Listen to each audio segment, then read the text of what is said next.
Bonjour les élèves. Aujourd'hui, on commence par la première partie du chapitre 5, la tension continue. Avant de commencer, asseyez-vous dans un endroit calme. Préparez tout le matériel nécessaire. Suivez les instructions de l'enseignant. Écrivez des notes, écrivez votre réponse, mettez la vidéo en pause, mémorisez. Répétez la vidéo si nécessaire. Communiquez avec votre enseignant pour plus de clarification. Les objectifs de cette partie. Donnez des exemples de générateurs. Donnez des exemples de récepteurs. Citez les symboles de quelques composants, comme les récepteurs, les générateurs, interrupteurs et fils de connexion. Construire un circuit électrique simple. Connecter des lampes en série et en parallèle. Et finalement, schématiser des circuits électriques série et parallèles. Préparez un cahier pour écrire les notes et un crayon. Regardez ces appareils. Quelle forme d'énergie ont besoin ces appareils pour se fonctionner? Oui, ces appareils ont besoin de l'électricité pour se fonctionner. Donc, qu'est-ce que l'électricité? La matière est composée d'atomes qui eux-mêmes sont composés d'un noyau contenant un ou plusieurs protons. Ce sont des particules chargées positivement et des électrons négatifs qui gravitent autour de ce noyau. Alors le fait que ce soit le proton qui soit positif et l'électron négatif est une convention, ça a été fixé de façon tout à fait arbitraire. Ce qui importe par contre, c'est que les charges de signes opposés s'attirent tandis que les charges de même nature se repoussent. Dans certains atomes, comme les métaux, les électrons qui se trouvent sur les couches les plus à l'extérieur de l'atome peuvent circuler d'un atome à un autre. Dans ce cas, ces électrons sont appelés électrons libres. Si on prend un système avec à une extrémité un matériau chargé positivement et à l'autre extrémité un matériau chargé négativement, si on relie ces deux bornes avec un matériau conducteur, du métal par exemple, l'extrémité chargée négativement va venir repousser les charges négatives du conducteur, c'est-à-dire les électrons libres, vers l'extrémité chargée positivement. C'est ce déplacement des charges qui crée le courant électrique. Et c'est cette différence de charge entre les deux extrémités qu'on appelle différence de potentiel. L'électricité est divisée en deux parties, électricité statique et courant électrique. Le courant électrique est dû à l'écoulement de charges électriques. Ce qui nous intéresse, c'est le courant électrique. Les charges électriques coulent soit dans un seul sens, et dans ce cas on parle du courant continu DC, ou dans deux sens opposés, et dans ce cas on parle du courant alternatif AC. Dans ce chapitre, on parle du courant continu parce que le titre de ce chapitre est la tension continue.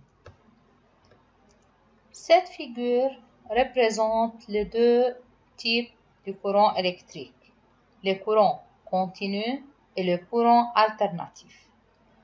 Dans le cas du courant continu, si vous remarquez, vous trouvez que les charges électriques se déplacent dans un seul sens. Tandis que dans le cas du courant alternatif, les charges électriques se déplacent dans deux sens opposés, en avant et en arrière. Dans cette figure, les électrons se déplacent dans un seul sens, alors cette figure montre le courant continu ou DC. Maintenant, on peut poser deux questions. La première question, qu'est-ce qui provoque ces flux d'électrons? Deuxième question, quel est le devenir de ces électrons? C'est pour cela qu'on parle des générateurs et des récepteurs.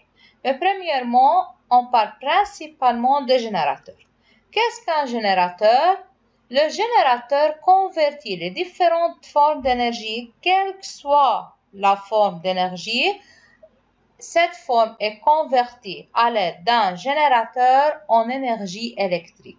Alors, il produit l'énergie électrique. C'est pour cela qu'il est appelé générateur. Il fournit la poussée qui entraîne l'écoulement des électrons. Donc, les électrons, pour s'écouler, ils ont besoin d'une poussée. Cette poussée est fournie par le générateur et cette poussée est appelée la tension. Un exemple d'un générateur du courant continu, la pile. Premièrement, pourquoi on dit que c'est un générateur du courant continu, DC? Si vous remarquez cette figure, vous remarquez que les électrons, c'est-à-dire les particules chargées négativement, se déplacent dans un seul sens. C'est pour cela qu'on dit que c'est un générateur du courant continu. La pile transforme l'énergie chimique en énergie électrique. Parce que dans la pile, il y a des substances chimiques. La réaction entre ces substances chimiques produit l'énergie chimique et la pile transforme cette énergie chimique en énergie électrique. Maintenant, remarquez de nouveau la figure. Vous regardez les particules ici qui sont chargées négativement de couleur bleue, ce sont les électrons. Et dans cette borne de la pile, les particules qui se trouvent sont de charge positive. Donc, les deux bornes de la pile ne sont pas identiques. Il y a une borne négative et une borne positive. Et parce que les deux bornes ne sont pas les mêmes, alors il y a une différence de potentiel entre ces deux bornes. Cette différence de potentiel est la tension. Plus que cette différence de potentiel est élevée, plus que la tension est élevée. Dans cette pile, la différence de potentiel est de 1,5 volts.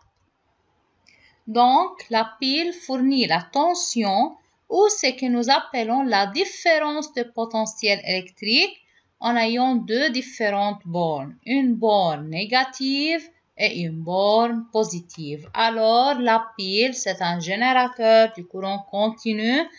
Elle possède deux bornes, une borne négative et une borne positive.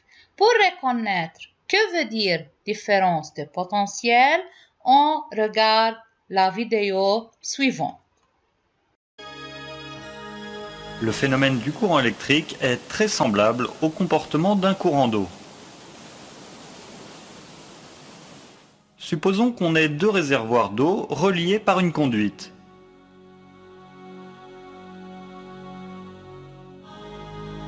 Si les deux réservoirs ont des niveaux d'eau différents et qu'on ouvre le robinet d'arrêt de la conduite, il va se produire un courant d'eau qui tente à niveler les deux réservoirs. Quand les deux atteignent le même niveau, le courant s'arrête.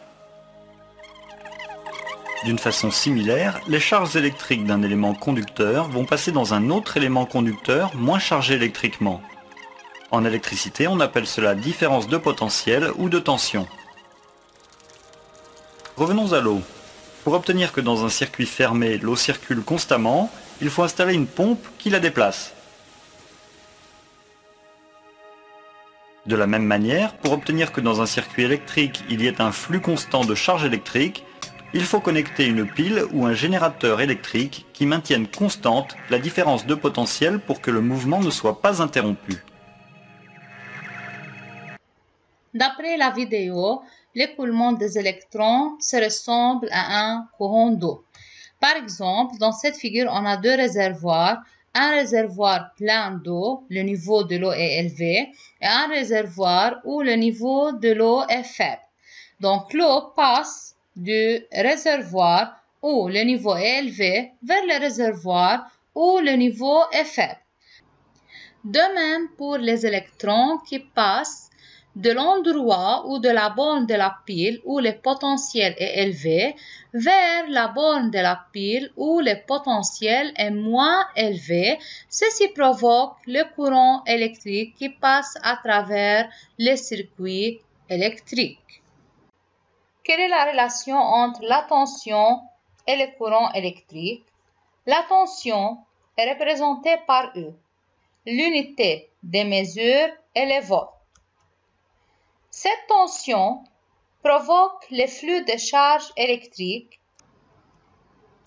comme montre cette figure, où les électrons ou les charges électriques se déplacent de la borne négative de la pile où le potentiel est élevé vers la borne positive de la pile où le potentiel est moins élevé.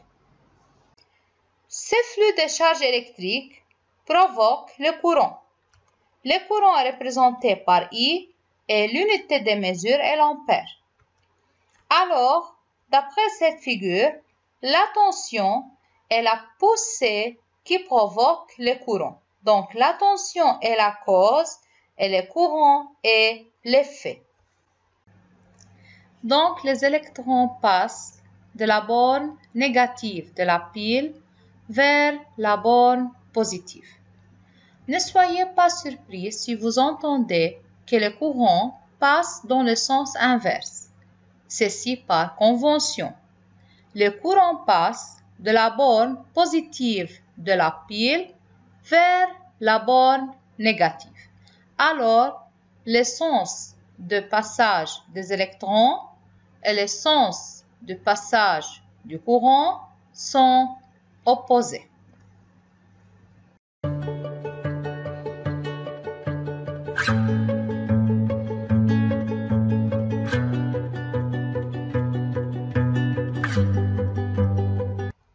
On a terminé l'explication des générateurs et maintenant on explique les récepteurs.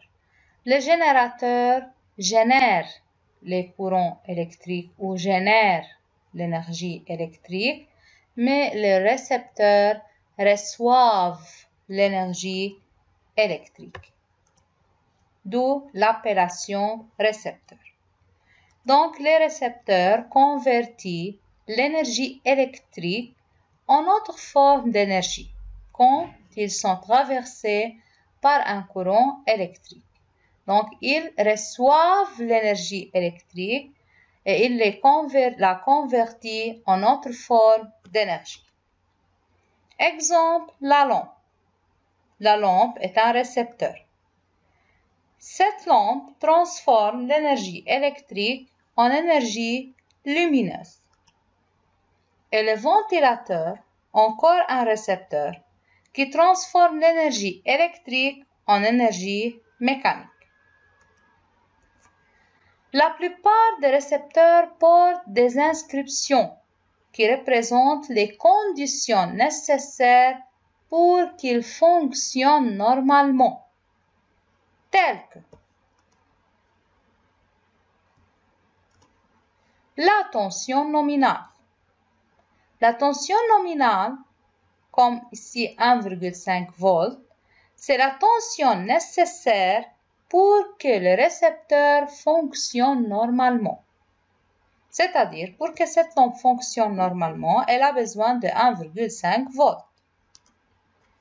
L'intensité du courant nominal est l'intensité du courant nécessaire pour que le récepteur fonctionne normalement. Par exemple, cette lampe a besoin de 1 mA pour fonctionner normalement. Donc, pour étudier le fonctionnement des récepteurs, il faut comparer la tension qui est débitée par la pile, c'est-à-dire que la tension qui traverse les bornes des récepteurs, et la tension nominale.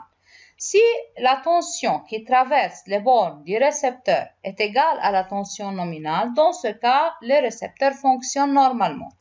Mais si cette tension est plus petite que la tension nominale, alors le récepteur fonctionne faiblement. Et si la tension qui est débitée par la pile est plus grande que la tension nominale, dans ce cas, le récepteur fonctionne fortement avec un risque de tomber en panne.